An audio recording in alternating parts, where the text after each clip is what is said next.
మీలో ఎవడైనాను విందు ఏర్పాటు చేసుకుంటే, పెండ్లైనా అది ఏ విధమైన విందైనా ఏర్పాటు చేసుకుంటే, సహజంగా మీ చుట్టాలు బంధువులు వాళ్ళని పిలవటం అనేది మీకు అలవాటు. కానీ దానివల్ల మీకేమి ఫలము?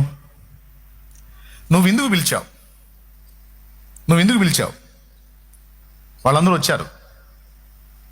రేపు వాళ్ళు కూడా ఫంక్షన్స్ ఏర్పాటు చేసుకొని నిన్ను విందుకు పిలుస్తారు.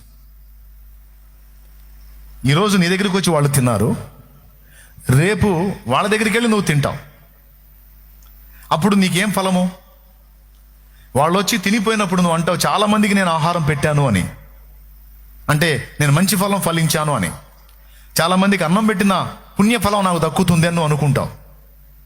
అన్నం పెట్టడం పుణ్యకార్యం అయితే ఆ పుణ్య ఫలం, ఆ కార్యం యొక్క ఫలం నాకు ఉంటుందని నువ్వు అనుకుంటావు. కానీ నువ్వు వెళ్ళి వాళ్ళ ఫంక్షన్స్లో నువ్వు కూడా తింటావు, చెల్లైపోయింది కదా.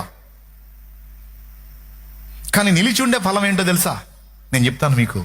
అదేంటంటే, మీరు విందు చేసేటప్పుడు తిరిగి మీకు పెట్టలేని వాళ్ళని పిలవండి అన్నాడు. అవునా? ఏమన్నాడు? తిరిగి మీకు పెట్టలేని వాళ్ళని మీరు పిలవండి. అంగహీనులు, అవిటి వారు, తృణీకరింపబడిన వారు, విధవరాండ్రు, దిక్కులేని వారు, అనాథులు, ఎవ్వరు దీనులు ఉన్నారో వాళ్ళందరినీ పిలువు, పెట్టేసాయి వాళ్ళకి. అప్పుడేం జరిగిందంటే, ఆ దీనులైన బిడ్డలు తిరిగి వాళ్ళు ఏర్పాటు చేసి నిన్ను పిలిచి నీకు పెట్టే సీన్ ఉండదు. గనుక వాళ్లకు నువ్వు పెట్టిన ఆహార ఫలం అనేది నీకు నిలిచుంటుంది నా కుమారుడా అని చెప్పాడు. ఇప్పుడు